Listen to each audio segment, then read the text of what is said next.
Welcome, my name is Said, and today I'll be talking about the Trans-Mountain Expansion Project. The pipeline, people. I'm talking about the pipeline, or as the Québécois would call it, Pipeline. Pipeline. Pipeline. Pipeline. Pipeline. That's right, pipeline, which roughly sounds like pipeline, a word used by 5-year-old children in Peru to say pee-pee. The Trans-Mountain Pipeline was completed in 1953 to carry oil from Alberta to the coast of British Columbia. In 2012, Kinder Morgan Canada, a Texas-based oil company, announced its intention to create a second pipeline that would carry twice as much oil.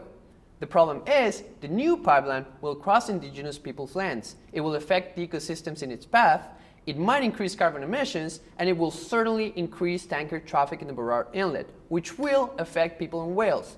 And if you've no idea how annoying tankers can be,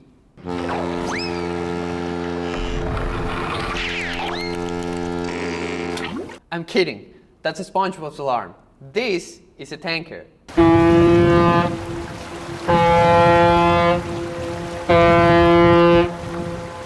And if all those consequences aren't concerning enough, there's also the risk of a spill, something that experts keep reminding us won't happen. I mean, roads are pretty safe, railroads are pretty safe, but pipelines are safer. Right, pipelines are safer.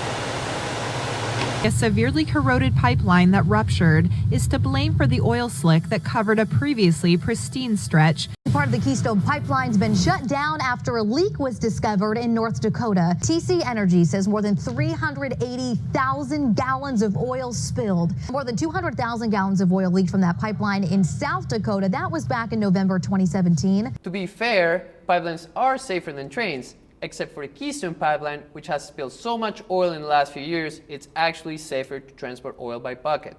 Naturally, people closest to these possible consequences aren't thrilled.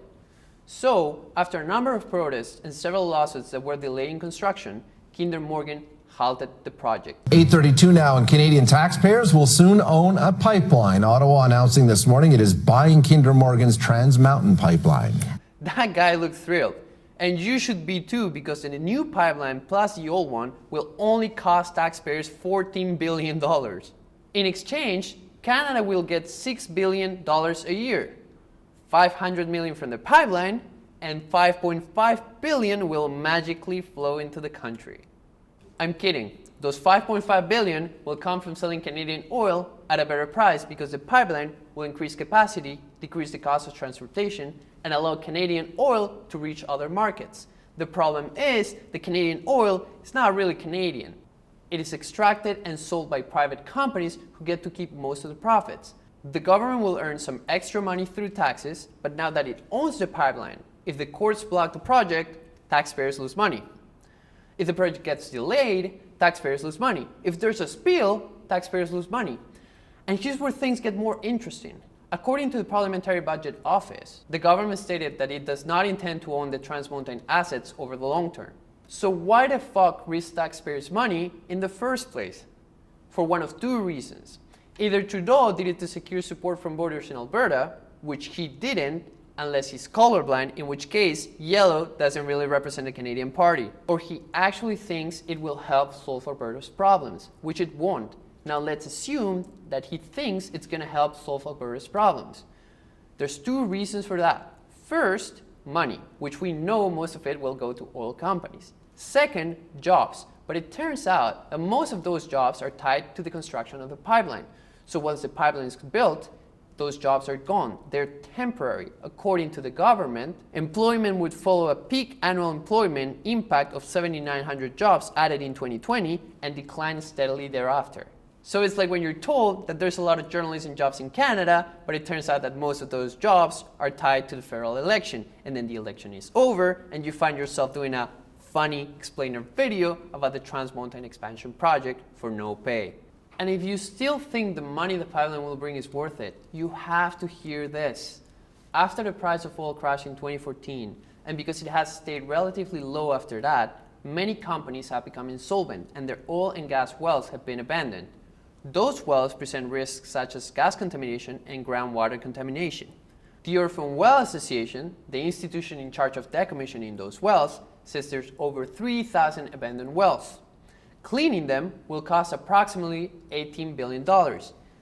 The Orphan Well Association only gets $60 million a year through taxes charged to oil and gas companies. So you could say that the Orphan Well Association is not doing well.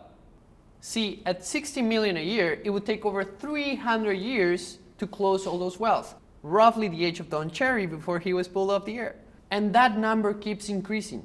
Just recently, another Alberta oil and gas company has closed its doors, leaving more than $80 million in estimated costs to clean up its remaining wells, pipelines, and facilities. And since there's not enough money to close all those wells, guess who's going to pay for it? Not fucking Mexico! And look, perhaps you don't want to hear it from me, so here's Alberta Premier Jason Kenney stating my point about the use of taxpayers' money for a private business, in this case, rail cars to transport oil. We will not allow the NDP to write a multi-billion-dollar check that taxpayers cannot afford. Exactly. The federal government shouldn't write a multi-billion-dollar check to build a pipeline that taxpayers cannot afford.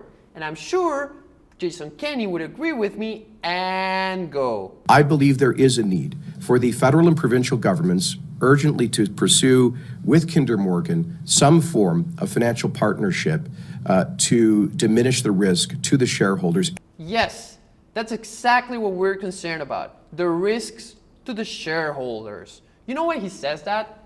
Because it's not his province's money. An attitude that also inspired Quebec's slogan when Energy East was proposed: we don't want a pipeline, put it somewhere else if you wish.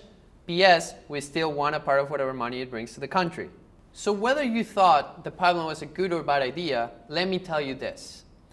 If with Kinder Morgan we were getting a questionable pipeline, with the government we're getting unquestionably piped, including Alberta, even if they're too blind to see it. Give me one more oil boom before I die. Give me one more chance to say goodbye. Hire me on as a derrick hand, put me to work in the oil sands. One more oil boom before I die.